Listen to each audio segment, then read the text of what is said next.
preparation process has been amazing. I'm a big believer that the ends and the means should justify one another.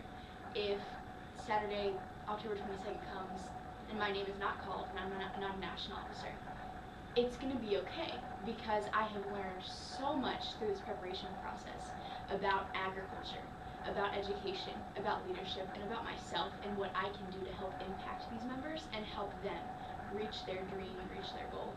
That I don't have to be a national officer to do that, but being a national officer is an incredible way to do it. And being a member of the FFA organization is the most ideal way to get toward whatever your end goal is.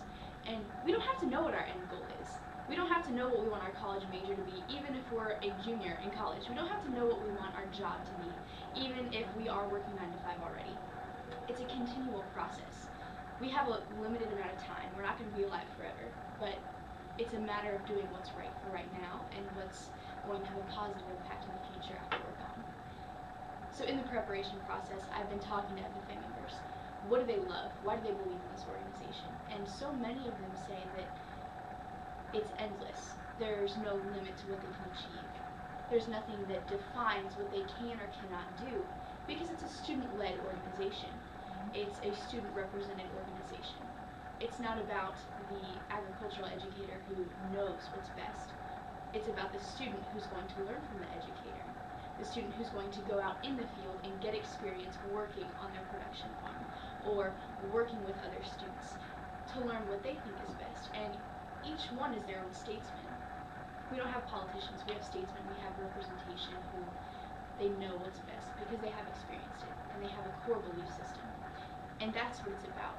And whether it's studying the competencies of the ideal national officer or studying what's happening with the current development of the 2012 Farm Bill, or listening to ag teachers talk about the big challenges they face in the classroom when the bell rings at 9:30 and when they have a convocation and they have to implement these standards and their whole curriculum has to be realigned in that moment, and they still have to impact the student and create a transformational experience. But it's been amazing, it's been unforgettable, and wherever this journey ends, it's going to be worthwhile, and I can't wait to see what's going to happen right now. In the preparation process, you said you learned a great deal about agriculture and the FFA officers, etc., but you also said you learned a great deal about yourself. What in this preparation process have you learned most about yourself?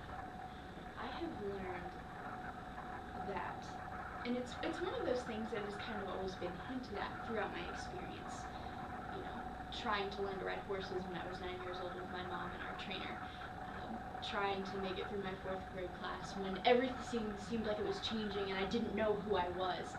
But I've learned that every day I spend trying to get closer to the person I was when I was 4 years old.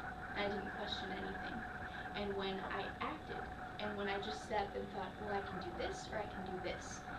What's the option that's going to get me closer to what I want? What's going to get me closer to just being awesome?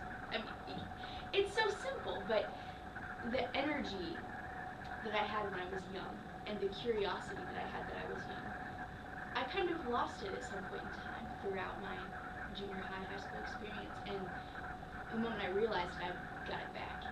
And that has been what I've learned through the process the most, is that if I have the energy to do whatever it takes, and if I have the curiosity to say, well, what's the best option? What can I learn the most out of this situation to make it best? That's who I am. That's where I come from. That's what my parents have taught me. That's what my friends have taught me. That's what Indiana has taught me. And it's a process of making sure that I never lose that.